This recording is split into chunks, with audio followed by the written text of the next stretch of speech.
I don't think a single day passes nowadays without Gigabyte leaving me extremely confused. Because in previous generations, the Gigabyte Gaming X boards and the Gigabyte Aorus Elite boards were pretty much on par when it comes to features. Though the latest Gigabyte B760 Gaming X is anything but identical to the Gigabyte B760 Aorus Elite. All of that while costing almost the same as that motherboard. Starting off with CPU power, here we have 8+1+1 power phases rated at a maximum of 60 amps. That is a pretty major downgrade when compared to the Aorus Elite. Now granted, for more budget CPUs, and especially if you aren't gonna overclock, that's still gonna be absolutely fine.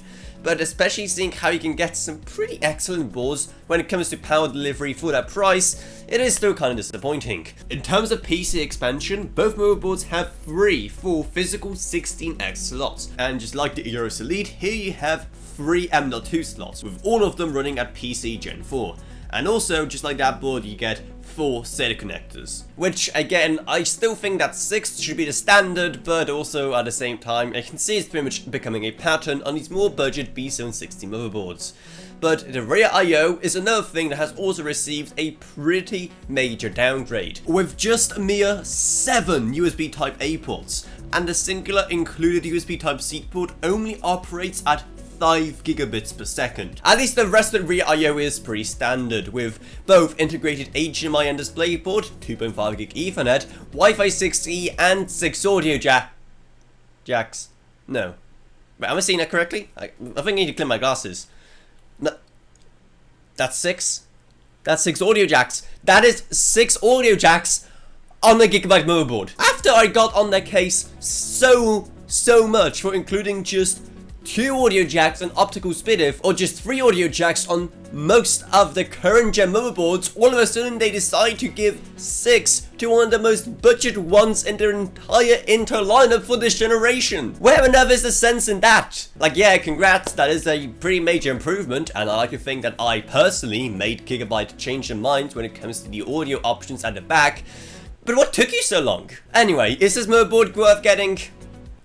Between the DDR5, DDR4 and Wi-Fi variants for each, there's still plenty of options, and sure, while it might be just a tiny bit cheaper than the Elite, the amount of downgrades in this motherboard compared to that one and other fantastic budget B760 options make this one not the best choice. Okay, just bad value. I'm sorry, just bad value. Now granted, if you find it on sale or something, sure, pick it up. It's still a good board. The issue is that there's just too much competition at its price point. So if you do want to pick up a better B760 motherboard, then make sure to use our links down in the video description below. And also here, make sure check out our Patreon, because even a single dollar a month truly goes a long way.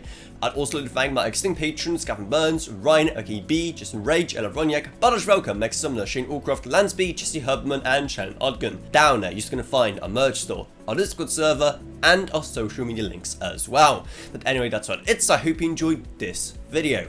If you did, then remember to subscribe, like, whatever, and I'll see you all whatever I make next. Goodbye, everyone.